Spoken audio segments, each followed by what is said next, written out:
COVID-5. Pengertian dan fungsi COVID-5 for Information Security. Informasi merupakan sumber daya utama bagi enterprise.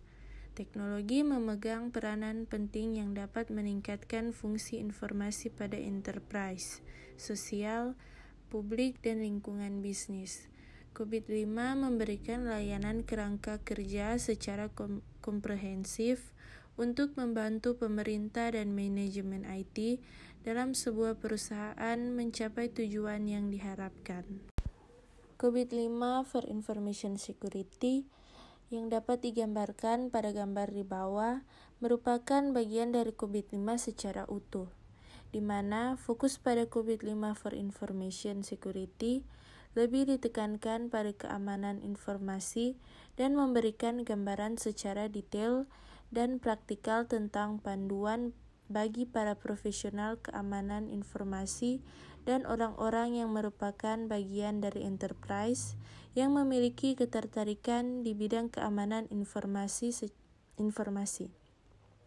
Secara umum, saya dapat mengartikan bahwa COVID adalah sebuah framework atau kerangka kerja yang memberikan layanan kepada enterprise, baik itu sebuah perusahaan, organisasi, maupun pemerintahan dalam mengelola dan manajemen aset atau sumber daya IT untuk mencapai tujuan enterprise tersebut.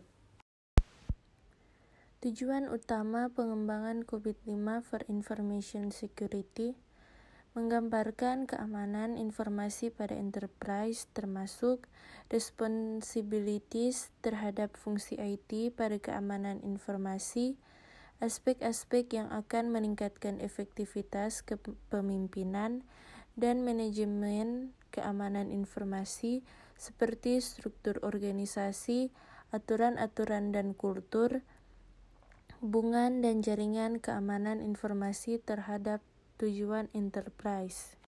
Selanjutnya, memenuhi kebutuhan enterprise untuk menjaga risiko keamanan pada level yang berwenang dan melindungi informasi terhadap orang yang tidak berkepentingan atau tidak berwenang untuk melakukan modifikasi yang dapat mengakibatkan kekacauan.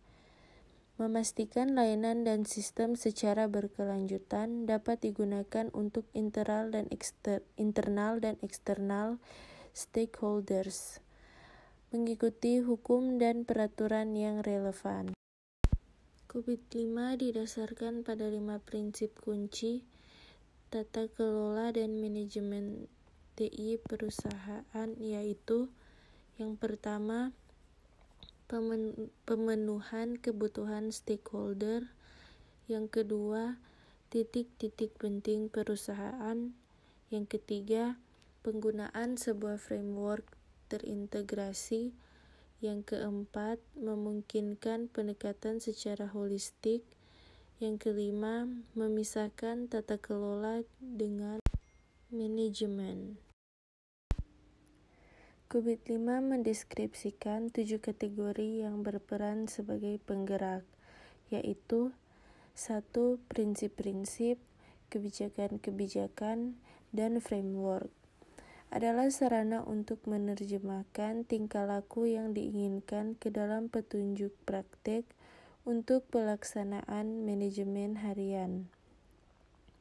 Yang kedua, menjelaskan kumpulan terorganisasi dari praktek-praktek dan aktivitas-aktivitas untuk mencapai tujuan yang telah ditentukan dan menghasilkan sekumpulan keluaran di dalam dukungan pencapaian seluruh sasaran TI.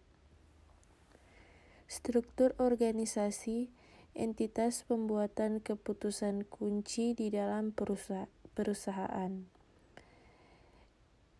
Budaya etika dan tingkah laku merupakan kebiasaan dari individu dan perusahaan yang sering dianggap sebagai faktor penghambat kesuksesan di dalam aktivitas tata kelola dan manajemen.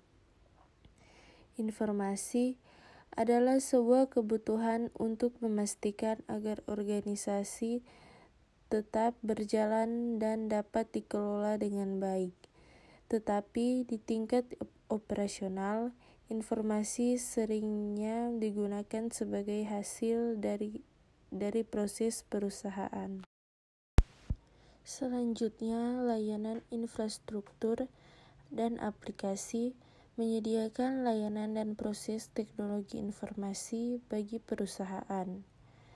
Selanjutnya, orang, keterampilan dan kemampuan dibutuhkan untuk menyelesaikan semua aktivitas dan membuat keputusan yang tepat serta mengambil aksi-aksi perbaikan. Kesimpulan, COVID-5 membantu perusahaan menciptakan nilai yang optimal dari TI dengan memelihara keseimbangan antara merealisasikan manfaat dan tingkat risiko yang dapat diterima serta penggunaan sumber daya. COVID-5 memungkinkan informasi dan teknologi yang terkait dilakukan tata kelola dan di manajemen secara keseluruhan untuk seluruh perusahaan, menangani bisnis secara langsung dan area-area tanggung jawab lainnya, mempertimbangkan kepentingan stakeholder internal dan eksternal. Yang terakhir, prinsip-prinsip penggerak-penggerak COVID-5 adalah umum dan berguna untuk berbagai ukuran perusahaan, baik komersial maupun nirlaba, bahkan pada sektor-sektor publik.